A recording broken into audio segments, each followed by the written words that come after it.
마태복음 21장 1절부터 11절의 말씀입니다. 우리 한번 말씀의 어떤 본문을 한번 쭉 자세하게 한번 살펴보도록 하면서 질문을 또 한번 해보는 시간을 가졌으면 좋겠습니다. 그들이 예루살렘에 가까이 가서 예수님과 제자들이 예루살렘에 가까이 가서 이제 어느 지역에 이르렀고 예수께서 두 제자를 보내셨어요. 나귀 새끼를 끌고 오라고 하죠. 만일 누가 무슨 말을 하거든 주가 쓰시겠다 하라. 그리하면 즉시 보내리라 하시니 이는 선지자를 통하여 하신 말씀을 이루려 하심이라. 선지자를 통하여서 이제 이 말씀을 하신 이유는 예수님께서는 구약의 이야기가 아무 의미가 없는 것이 아니라 구약의 이야기를 예수님께서 실제적으로 아브라함, 이삭, 야곱, 우리가 지금까지 지금 배우고 있는 또 들어왔던 이야기들의 인물들의 약속하신 징표를 계속 예수님께서 공생의 기간 가운데 계속 규명하시고 그 이야기를 이루시기 위해서 하나하나 준비 단계 또 그것을 증명하는 단계들을 보여주고 계세요. 예수님께서 나귀 새끼를 타시는 이유는 무엇이냐면 5절입니다. 5절 함께 읽도록 하겠습니다. 시작. 시온 딸에게 이르기를 내 왕이 내게 임하나니 그는 겸손하여 나귀 곧 멍에 매는 짐승의 새끼를 탔도다 하라 하였느니라. 이 구약의 이 긴 역사 속에서 예수님께서 모든 민족, 축복하는 이에게 축복을, 저주하는 이에게 저주를, 그럼을 통해서 모든 민족 하나님을 알게 하시고 하나님의 아들 예수님을 통하여서 메시아 아들 예수를 보내실 거라고 약속하셨고 그것을 증명하시는 많은 선지자들이 이 구약시대에 나타났는데 그 가운데 스가랴 9장 9절의 말씀을 또다시 한번 이야기하는 거죠. 근데 한번 읽어보도록 할게요. 똑같은 이야기가 있어야 되는 거죠. 시작. 시온에 따라 크게 기뻐할지라다.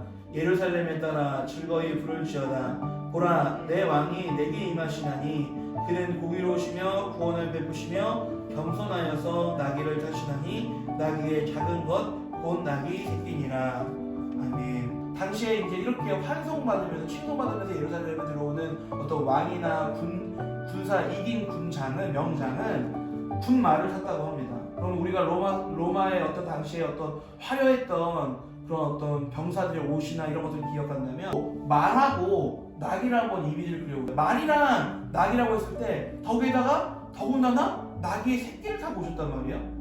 처음 사람을 태운 나귀 새끼 위에 겉옷을 안장도 없어서 제자들이 겉옷을 놓고 예수님 그에 앉게 하셨단 말이에요. 근데 이것이 무엇이냐면 그 왕 하나님께서 아브라함과 그 수많은 어떤 고난과 어떤 역사 속에서 끝없이 약속하셨던 그 왕이 타실 새끼 나귀 새끼 그 위에 타신 왕이 돼요. 스가랴 9장 9절과 21장 5절에 나와 있다는 거. 왜 나귀를 타셨대요? 공의로우시고 구원을 베푸시고 또 어떻게 하기 때문에 겸손하시기 때문에 나귀를 타고 오셨다는 거예요. 왜요? 우리를 구원하실 메시아이시기 때문에 겸손의 모습으로 오셨다는 거예요. 하나님의 가치, 이 땅을 만드시고 지으신 하나님의 가치는 무엇이에요? 볼품이 없다? 누가 정한 거죠? 허름한 옷을 입고 비실비실한 그 성인 남자를 태우기에 비실비실할 것 같은 그 나귀의 새끼의 모양을 우리 인류는 우리가 가진 기준과 우리가 가진 생각으로 볼품없다고 여겨질지 모르겠지만 하나님께서는 말씀을 통해서 겸손하시고 공의로우시고 또 모든 인류를 위해서 대신 죽으시기 위해서 모든 인류를 위해서 오신 예수님에 대해서 겸손하시기 때문에 나귀를 타고 오신다고 이야기하고 계신다는 거죠. 우리는 이 종려주일 이 본문 왜 예수님께서 나귀의 새끼를 타고 오셨는지 우리는 고민해야 되고 분명히 알아야 된다는 것입니다. 무리의 대다수는 그들의 겉옷을 길에 펴고 제자들이 예수님을 태웠죠. 예수님께서 타셨죠. 그리고 8절에 무리의 대다수는 어떻게 했습니까? 그들도 역시 겉옷을 벗고 길 위에 펴고 다른 이들은 나뭇가지를 베어서 길에 폈습니다. 이것이 무엇일까요? 당시에 그 풍습과 문화에서 볼 수 있던 것처럼 자신의 옷을 벗어서 자신이 벗은 옷을 길 위나 이런 데 하면 지저분해질까요? 안 지저분해질까요? 다시 입어야 되잖아요.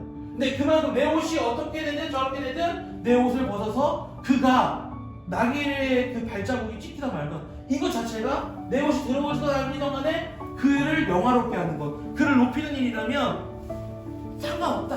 그를 높이는 일이 되는 거예요. 이것은 뭐냐면 당시 왕의 행차나 영웅이나 그가 입성할 때에 했던 행위라는 것이죠. 사람들도 예수님께서 당대의 영웅, 왕 같은 존재였다는 것을 알 수 있습니다. 왜 알죠? 죽은 자를 살리시고 병든 자를 고치시고 엄청난 이적과 기적을 행하신 것을 그들도 알기 때문에 그들은 여기에서만 그 예수님께서 영웅적인 행동을 하셨다는 것에서만 아는 것으로 끝나지 않아요. 9절 한번 보도록 할게요. 9절 함께 읽도록 하겠습니다. 시작. 앞에서 가고 뒤에서 따르는 무리가 소리 높여 이르되 호산나 다윗의 자손이여 찬송하리로다. 주의 이름으로 오시는 이여 가장 높은 곳에서 호산나 호산나 나를 구원하소서. 수많은 군중들이 자신의 옷을 벗고 예수님 겸손하시게 나귀 새끼를 타고 오신 예수님을 환영하고 있습니다. 그런데 그가 메시아이신 것을 알까요 모를까요? 그들이요 예수님을 영웅으로만 추대한 것이 아니고요, 그들이 스가랴 9장 9절에 얘기해 나타나신 그 말씀 또 곧 오실 메시아라는 것을 그들은 알고 있었을까요? 몰랐을까요? 알고 있었다는 것이죠. 다윗의 자손이여라는 이 의미에는 굉장히 함축적인 의미가 있습니다.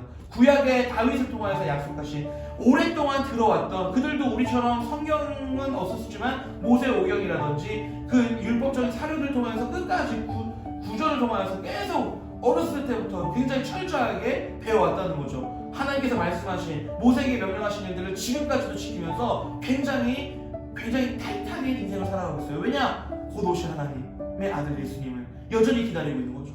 예수님을 인정하지 않았기 때문에, 예수님의 죽음이 가려졌기 때문에. 그런데 이때 당시만 해도 예수님께서 오셨다라고 이들이 믿었다는 거예요. 예수님께서 하나님의 아들이신 것을 믿었다 안 믿었다? 믿었다는 거예요. 그가 우리의 구원자이시고 다윗의 자손이라는 것을 알았다는 거예요. 믿었다는 거예요.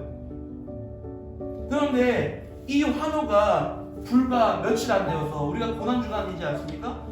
며칠 안 되어서 무엇을 변하죠? 저주, 배악질, 예수님을 죽이고자 하는 손가락질로 변하고 마는 것이죠. 그들이 예수님에 대해서 영웅으로만 생각했다고요? 아니요. 메시아로도 알았다고요.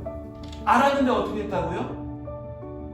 죽였다고요. 추악한 죄수를 풀어주고 예수님을 죽여달라고 그 군중들이, 환호하던 군중들이 메시아의 다윗의 자손 예수여 나를 구원하소서 호산나 호산나 찬양하던 이들과 어린이들이 예수님을 향해 손가락질하고 뺨을 때리고 채찍질하고 물과 피를 쏟게 처참한 죽음의 구렁텅이로 몰아놨다는 것. 저 역시 이들과 같지 않는가라는 조심스러운 질문도 해보게 되는 것이죠. 하나님에 대해서 알지만, 예수님에 대해서 알지만 그들이 이해했던 메시아에 대해서 반대로 생각했을 때 평행선을 그는 거죠. 하나님께서 말씀하신 왕은 겸손하셔서 우리 인간의 생각, 우리의 기준과 다르게 되게 볼품없는 모양으로 오셨을지라도 하나님의 말씀을 이루시기 위해서, 구약의 말씀을 이루시기 위해서 예수님을 끝까지, 우리를 끝까지 용서하시고 사랑하시고 기적을 베푸시고 은혜를 베푸셔서 계속 예수님을 약속하시고 우리를 용서하시고 구원하시는데, 우리 인간은 그 메시아 하나님을 마치 화려하고 힘있고 되게 웅장하고 단단하고 누가 봐도 왕이시다라는 이미지로 생각하십니다.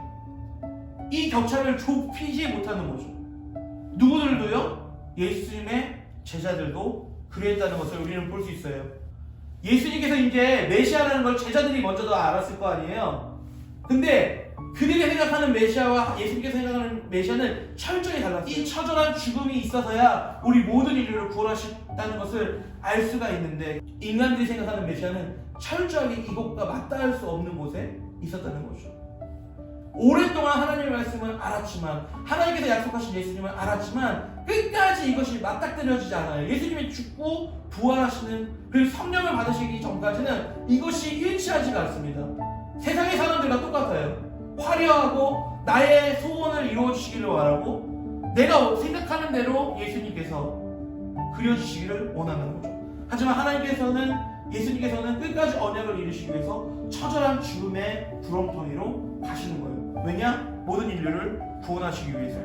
끝없이 예수님은 끝없이 얘기하는데, 그리고 그들은 어렸을 때부터 아브라함과 이삭과 야곱의 하나님에서 끝없이 배웠는데, 하나님은 우리를 위해서 정말 낮은 자의 모습으로 오신다고 했음에도 불구하고 스가랴의 말씀 가운데 끝없이 나귀의 모습을 타고 오신다고 했음에도 불구하고 보이는 현상을 믿었다고 하죠. 아, 나귀의 현상을 타고 오셨으니까 진짜 다윗의 자손 예수구나 믿었다고 하죠. 하지만 끝끝내 그들은 예수님의 죽으심과 부활하신 이후에 성령을 받기 전까지는 온전히 메시아에 대해서 이해하지 못했다는 것이죠. 그리고 끝내 예수님은 고통을 당하시고 죽임을 당하시고 제자들마저, 그 옆에 있던 제자들마저, 자신의 가장 옆에서 당신의 십자가를 내가 지겠습니다라는 제자들마저 떠나버리고 떠나는 것뿐만 아니라 저주하고 배신하고 마는데 이른다는 거죠. 이 화려하게 신성하던 이들이 막 극악무도하게 예수님을 저주하고 하나님의 이름을 저주하고 그의 이름을 저주하고 그를 배반하고 얼마나 마음 아프셨을까.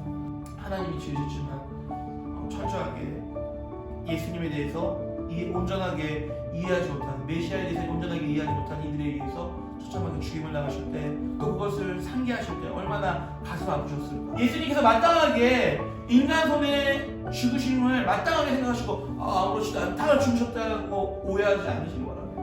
예수님께서도 철저하게 우리 인간의 고통을 감당하시고 우리의 죄악들을 다 위임하셔서 처절하게 돌아가셨다는 것, 그렇게 구원하셨다는 것을 우리 삶 가운데 정말 우리의 메시아 되신 하나님께서는 겸손한 모습으로 오셨구나. 그리고 우리가 알고 있던 메시아를 끝까지 재조명해야 된다.